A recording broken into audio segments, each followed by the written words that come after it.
Hey guys. Good morning. It's Faith from RadicalTransformationProject.com.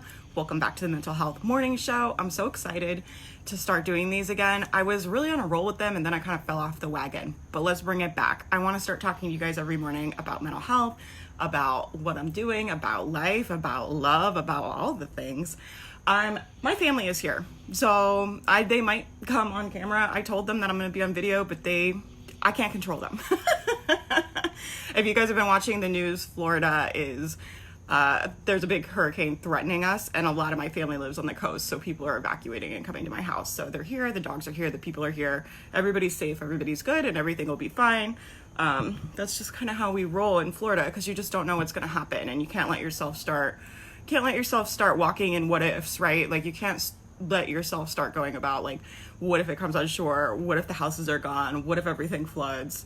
You know, it's too stressful and you just don't know what's going to happen. So this is a really good analogy for life. I wasn't planning on talking about this, but let's do it, right? So, you know, the way we're preparing for this hurricane is everyone is just preparing for the worst, right? Like, my brother and his partner packed up all their clothes in case they can't go back to their house if their house floods and where they live floods. You know, they have everything they need with them, and they're prepared to be not able to get back in their house for months, right? But that might not happen. And so it's just preparing for the worst but hoping for the best, right? And we don't let ourselves walk in, even though he's prepared and they have their clothes and they're leaving their house and they're packing up. You can't let yourself walk in that, like, well, what if this happens? Or what if that happens? You just have to have faith and know that even if it does come on shore, even if something bad does happen, that you have the tools and the resources to handle it, right? Even if that storm hits them and they lose the house and they lose everything, right? Which would be very devastating, very, very sad. I don't want to diminish, like, that experience is very traumatic, but they have the resources and the ability to figure it out, right? Like, people live through trauma, people live through horrific natural disasters all the time, right? And that's just the reality of it. And it doesn't have to mean the end of the world. It doesn't have to mean that we let ourselves be afraid, be scared, be anxious. And it's safe for you to anchor in that knowing. Like, I choose to know and believe no matter what happens, I always overcome. I'm an overcomer. It's safe for you to trust yourself. It's safe for you to believe in your ability. No matter what happens today, no matter what goes wrong, I always figure it out. And when your brain starts to go into what if land, right? Which is like, what if this happens? What if that happens? What if there's a tornado? What if, you know, it's a flash flood? What if everything is gone? When your brain starts to go in what if world, you have to be the boss, right? Your brain will run wild. And I was just reading this book. God, I can't remember where I read this. I read in a book the other day, they were talking about a big part of managing anxiety is giving your brain something to do. Like, do something hard, do something engaging, do a puzzle, write a book, like, do something where your brain is tired, because your brain is a muscle and it literally needs to be exercised. And a lot of times when it's running rampant, you guys ever have those days where you're just like, what is this, right? Your brain is like popping up all these crazy scenarios where it's like, what if everyone hates you? And like, what if this bad thing happens? You're like, where is this coming from? Like, what is this? It's because your brain's not tired. And you have to be the boss, right? And you have to tell it no.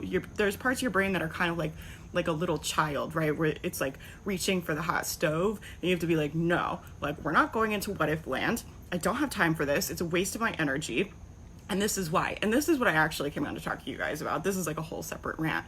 But you need to have a vision for your life that is clear, that is detailed, and that you know what it feels like, right? A lot of clients, when I work with them, I'll ask them, what do they want? What are they trying to do? What are their goals? And they give me these like ambiguous answers, right? I want to be happy. The fuck does that mean? What does that mean? That doesn't mean anything, right? I want to be happy. I want to have like $1 million. Like, so what? For what, right? You need to be very clear. If I want $1 million to be able to do this, to be able to make sure every kid in my community has a breakfast, to make sure, you know, I can pay off my family's mortgage. That means something, right? Having $1 million doesn't mean anything. It's too ambiguous, right? I want to be happy.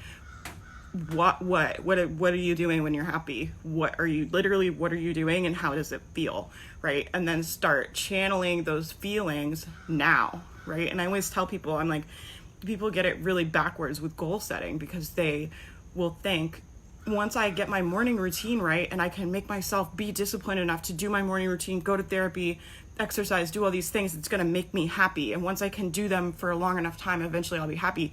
And it helps. Like, you know, don't get me wrong, you guys know I do all those things, and it helps. But if you haven't been practicing feeling happy, if you haven't been practicing, like, this is how I want to feel, I'm calling happiness into my body, I'm feeling those feelings, you can do those and still never feel happy because you haven't been practicing, right? Emotions have actual neurotransmitter, actual neural pathways in your brain. So if you're not practicing feeling happy and you're miserable and you're letting yourself talk nasty to yourself, you're letting yourself have negative thoughts, you're letting your what if thoughts run wild, you're letting your brain be a dumpster fire. If you go to the gym every day but you hate yourself and you're thinking about how terrible the world is and you're watching the news and you're just looking at all the bad things that are happening and you're feeding your brain that negativity, even if you go to the gym every day, you're still going to feel like crap. You have to practice calling in the feeling you want to feel. So if you want to feel happy and that's like what you want in life, you need to know, if I were happy, what would I be doing? What would you be doing if you were happy right now?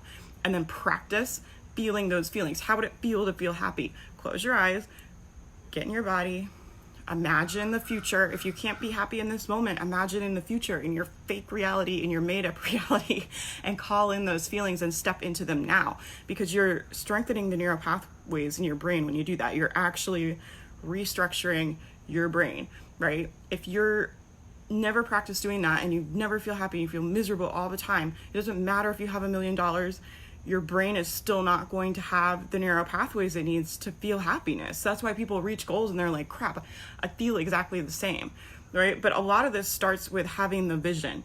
You need to know why, right? A lot of this stuff is hard. Like, a lot of the stuff we're doing in personal development is hard. Going to therapy, journaling every day, looking at yourself, eating healthy, going to the gym, all of it, right? It's hard. It's hard. And that's why people struggle with it all the time. That's why the self-help industry is as massive as it is, right? Because it's hard to do.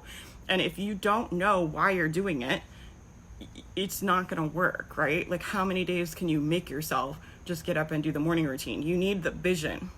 I want my life to look like this, right? When I started my blog, when I started my business, that vision was so clear to me. And I remember, like, even when I was like driving to work, I would think about waking up and getting to work from home. I would think about getting to talk to women and work with clients. I would think about being able to help people and make an impact. I would think about, being able to not have to beg for raises every year at my job, right? Not feeling so disempowered by my job. And that vision was so clear and so real to me that I was able to do all the things I needed to do to get there. And it was exciting, right? It made me feel really excited to think about being my own boss and having my business and being able to make the impact. But if I had just been like, I want to be happy, do you think I would have had the motivation to start the business, to get up every day, to bust my butt for years to build the businesses that I have now? Like, no, right? It's like I had to have the vision. So I really want to encourage you, if you don't know what you want your life to look like, sit down and ask yourself, like, what do I want? What do I want out of this life? What does my dream life look like? What does my dream day look like? How do I feel? What do I do? Right? Get clear and then start practicing. This is kind of like, I call it like quantum leaping, right? They call it like, I've heard this on a podcast a lot where they talk about like quantum leaping, but you're basically calling in the next level of yourself and the next level of your life by practicing feeling those feelings now, and you're building those neural pathways so that way when you get everything in line, when everything starts going good, you can be happy and you can feel the way you want because you've been practicing. If you don't practice, it doesn't matter the external things. That's why there's so many CEOs and rich people and successful people that are freaking miserable, right? You guys know, like, the level of success, there are people that are massively successful. Look at Robin Williams, has everything, right? I mean, it just doesn't, the external stuff doesn't matter as much as we think it does.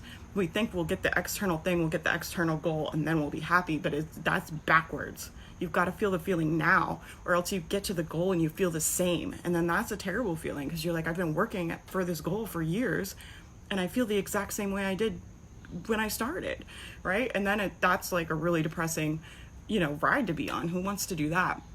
So get clear and make exciting goals. People set boring ass goals. I'm like, why are you doing that? For what? Like, just because you think you should? Because your mom thinks you should? Because, you think that people that do that are good? Like, why? Why are you doing it? Why are you doing the things that you're doing? And is it exciting? We need to make life more exciting, you guys. So many people that I talk to are freaking bored. They're bored of their life. They're bored of their goals are boring. If your goals are boring, you have a big problem.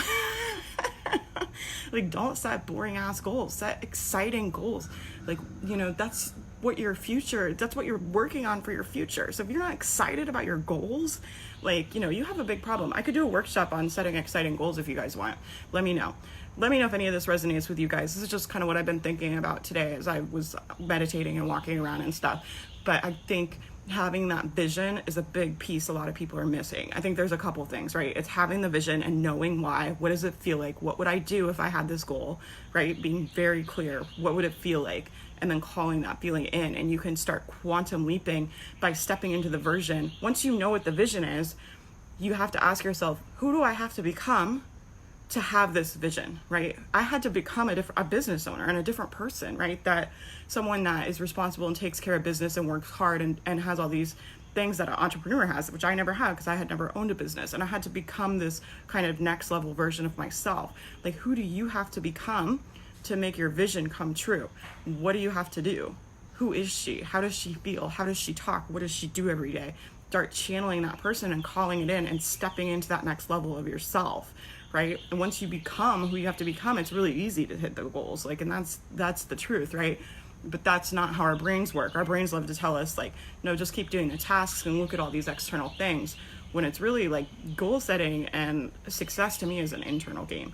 Like, yeah, you have to externally do the things, but if your mindset is a dumpster fire, it's like not even like a uphill climb, it's like you're rock climbing.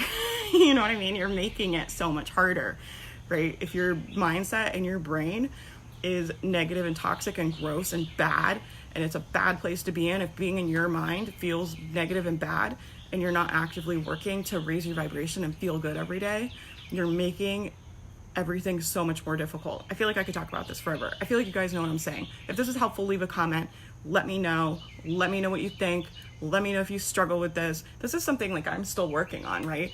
Let me know what your big, exciting goal is. What's a goal that makes you excited? That's like, damn, like if I could do that, like I would be unstoppable. You know, what is a juicy, big, magnificent vision for your life, right? Leave it in the comments. Let me know. Let me know what you guys think. Let me know how you are. If you're interested in seeing how this hurricane plays out, follow me on Instagram. I'm at Radical Transformation Project. I mean, I'm posting about my life on there, so you guys will see what the hurricane is. I am inland, so I mean, we could get hit potentially, but it won't be anything like it is on the coast. So a lot of my family lives on the actual East Coast, and they're coming here because we're like an hour and a half inland. We're like an hour and a half away from the water, and it's much, much safer here than it is on the coast. So I'm good. We're not even going to board up the house or anything, but my family is like in the impact zone. So anyway, it's a chaotic time, right? But like I said, it's like, I know that I'm resilient. I know my family is resilient. I know human beings are resilient. I know we always overcome, and it's safe for me to trust that this will work out, that everything always works out, right? Step into that. If you're walking through something stressful like this and fearful, it's like, play out the worst case scenario and be like, well, if that does happen, like I will deal with it, and I'm safe to know that I'll overcome it, and it will be hard, but I know I can do it, right? I always overcome. That's one of my affirmations. I always overcome. It's safe for me to walk through this life without being afraid because I always overcome. This was a whole tangent.